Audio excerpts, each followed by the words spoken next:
Hi everyone. So இன்னைக்கு வீடியோல என்ன பார்க்க போறோம் அப்படினா nothing அப்படிங்கற ஒரு வேர்டை யூஸ் பண்ணி எப்படி சென்டென்ஸ் ஃப்ரேம் பண்றது அப்படினு சொல்லி தான் பார்க்க போறோம்.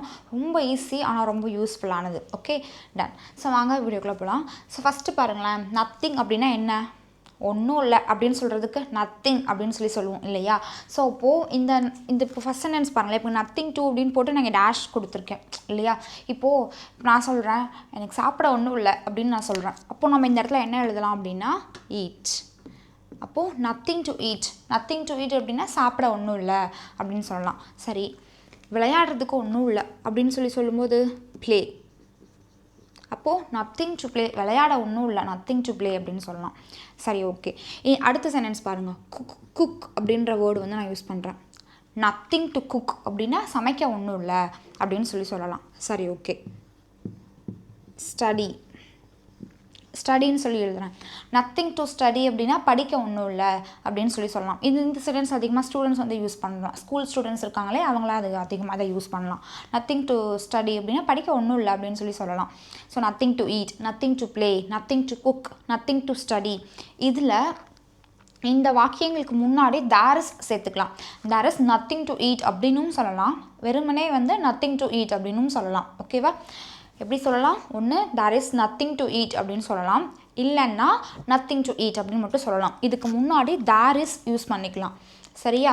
டன். இப்போ பாருங்கள் there is nothing to dash in the fridge அப்படின்னு இருக்கு. ஃப்ரிட்ஜில் குடிக்கிறதுக்கு எதுவும் இல்லை அப்படின்னு சொல்லுவோம் இல்லையா? ஸோ அப்போ நம்ம இங்கே என்ன யூஸ் பண்ணலாம்? there is nothing to drink in the fridge அப்படின்னு சொல்லலாம். இல்லைன்னா வந்துட்டு இந்த இடத்துல eat கூட யூஸ் பண்ணலாம். there is nothing to eat in the fridge அப்படின்னு சொல்லலாம். ஃப்ரிட்ஜில் சாப்பிட்றதுக்கு எதுவும் இல்லை அப்படின்னு சொல்லலாம். அடுத்து there is nothing to பயப்படுறதுக்கு. ஓகேவா? ஸோ பயப்படுறதுக்கு அப்படின்னு சொல்லும்போது இங்கே என்ன யூஸ் பண்ணலாம்? fear. there is nothing to fear அப்படின்னா பயப்படுறதுக்கு ஒன்றும் இல்லை அப்படின்னு நம்ம சொல்லுவோம் இல்லையா? அப்போ there is nothing to fear அப்படின்னு சொல்லலாம்.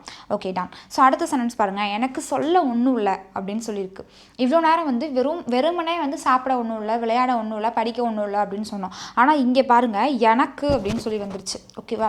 அப்போ எனக்கு சொல்ல ஒன்றும் இல்லை அப்படின்னு சொல்லணும் அப்படின்னா இங்கே எனக்கு அப்படின்றதுக்கு சப்ஜெக்ட் வந்து ஐ யூஸ் பண்ணணும். ஓகேவா? அடுத்தது எனக்கு சொல்ல ஒன்றும் இல்லை அப்படின்னு சொல்லும் பொழுது ஐ ஹாவ் நத்திங் டு சே. இதில் ஒன்றும் இல்லை அப்படின்னு வந்துருச்சு. அப்போ இங்கே எப்படி நீங்கள் ஹாவ் யூஸ் பண்ணீங்க அப்படின்னு நீங்கள் யோசிக்கலாம். ஒன்றும் இல்லை நத்திங் அப்படின்னாலே ஒன்றும் இல்லை அப்படின்னு அர்த்தம். ஸோ இந்த நத்திங் அப்படின்றதே வந்து நெகட்டிவ் வேர்ட். ஓகேவா? இந்த இடத்துல நாட் சேர்க்கணுன்ற அவசியம் இல்லை. நத்திங் அப்படின்றத என்னது? Negative word. அப்போது I have nothing to say. எனக்கு சொல்ல ஒன்றும் இல்லை.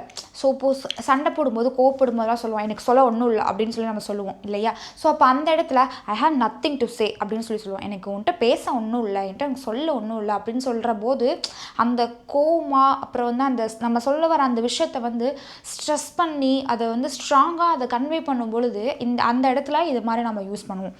ஓகேவா? எனக்கு சொல்ல ஒன்றும் இல்லை, ஐ ஹாவ் நத்திங் டு சே அப்படின்னு சொல்லலாம். அடுத்தது அவளுக்கு சாப்பிட எதுவும் இல்லை அப்படின்னு சொல்லுவோம் இல்லையா?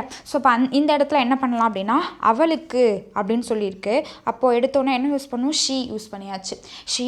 இப்போ இங்கே ஐ வந்தனால நம்ம ஹாவ் யூஸ் பண்ணோம். இங்கே ஷீ வந்தால் நம்ம இங்கே என்ன யூஸ் பண்ணோம்? ஹீ, ஷீ, இட்டு இதெல்லாம் வந்துச்சுன்னா நம்ம டே 1 வீடியோவில் நம்ம பார்த்துருப்போம். நம்ம சேனலில் நான் அப்லோட் பண்ணியிருக்கேன் டே வைஸ் ஸ்போக்கன் இங்கிலீஷ் வீடியோஸில். டே 1 வீடியோவே நான் வந்து ஹேவ் அண்ட் ஹேஸ் யூசேஜ் தான் சொல்லி கொடுத்தேன். ஸோ ஹீ, ஷீ, இட்டு சிங்குலர் நேம் வந்துச்சுன்னா நம்ம என்ன யூஸ் பண்ணணும்? ஹேஸ் யூஸ் பண்ணணும். She has nothing to eat அப்படின்னு சொல்லி எழுதணும். ஷீ ஹேஸ் நத்திங் டு ஈட்னா அவளுக்கு சாப்பிட ஒன்றும் இல்லை அப்படின்னு சொல்லலாம். அடுத்து எங்களுக்கு மறைக்க எதுவும் இல்லை. எங்களுக்கு வந்துட்டு மறைக்க என்ன இருக்குது? எங்களுக்கு மறைக்க எதுவும் இல்லை அப்படின்னு நம்ம சொல்லுவோம் இல்லையா?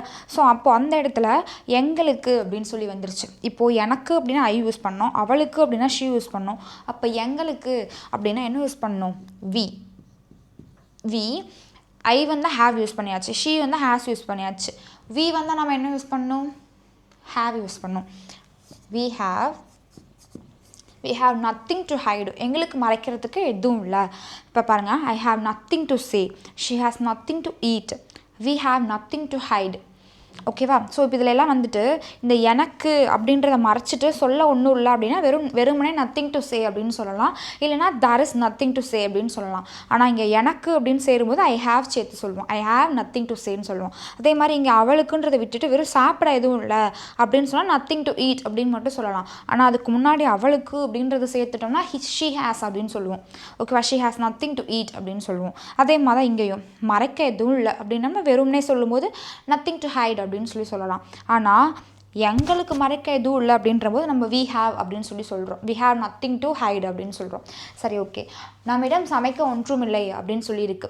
ஸோ நம்மள்கிட்ட சமைக்க எதுவும் இல்லை அப்படின்னா இங்கே நம்ம என்ன யூஸ் பண்ணணும்? நம்மிடம் அப்படின்னு சொல்லி வந்துருச்சு.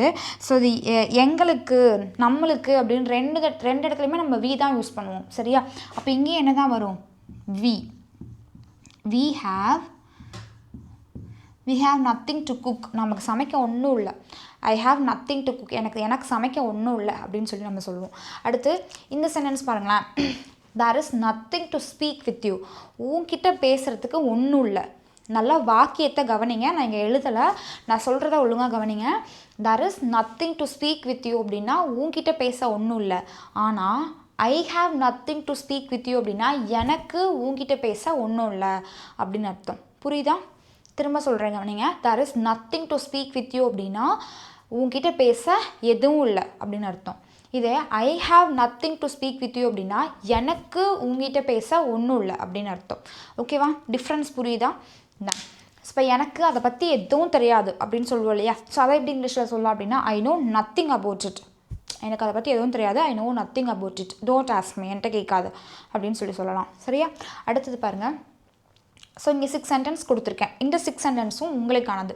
ஸோ வாக்கியத்தை படித்து பார்த்து முன்னாடி எனக்கு அவளுக்கு அப்படின்னு உனக்கு அப்படின்னு வந்துருச்சுன்னா மட்டும்தான் I have, we have, she has, he has, you have, it has அப்படின்னு சொல்லி நம்ம யூஸ் பண்ணுவோம். இன்கேஸ் அந்த மாதிரி எனக்கு அவளுக்கு அந்த மாதிரி வரலை அப்படின்னா வெறும் டேரெக்டாக அந்த ஆக்ஷன் வேர்டை வந்து இந்த மாதிரி நத்திங் போட்டு நத்திங் டூ அப்படின்னு போட்டு அந்த ஆக்ஷன் வேர்டை எடுத்து எழுதுனா போதும். சரியா? டன். ஸோ இந்த கான்செப்ட் வந்து உங்களுக்கு ரொம்ப ஈஸியாகவும் யூஸ்ஃபுல்லாகவும் இருந்திருக்கும் நம்புகிறேன். ஸோ யூஸ்ஃபுல்லாக இருந்துச்சுன்னா உங்களுக்கு தெரிஞ்சவங்களுக்கு ஷேர் பண்ணுங்கள். சரியா? டன். ஸோ இது வரைக்கும் நம்ம சேனல் சப்ஸ்கிரைப் பண்ணாமல் யாராவது பார்த்துட்ருக்கீங்க அப்படின்னா மறக்காமல் சப்ஸ்கிரைப் பண்ணுங்கள். சில பேர் சப்ஸ்கிரைப் பண்ணியும் பெல் ஐக்கானை கிளிக் பண்ணாமல் இருப்பீங்க. ஸோ அந்த பெல் ஐக்கானை கிளிக் பண்ணி அதில் ஆல் இருக்குது கிளிக் பண்ணுங்கள். அப்போ தான் ரெகுலராக நான் போடுற வீடியோஸ் உங்களுக்கு நோட்டிஃபிகேஷன் தான் ஷோ ஆகும். ஓகே? டன். தேங்க்யூ. அண்ட் கடைசியாக ஒன்று, nothing is impossible. Nothing is impossible அப்படின்னா முடியாதது எதுவும் இல்லை அப்படின்னு சொல்லி அர்த்தம். ஸோ இங்கிலீஷில் பேச ட்ரை பண்ணுங்கள், உங்களாலேயும் முடியும். Nothing is impossible. Okay? Thank you.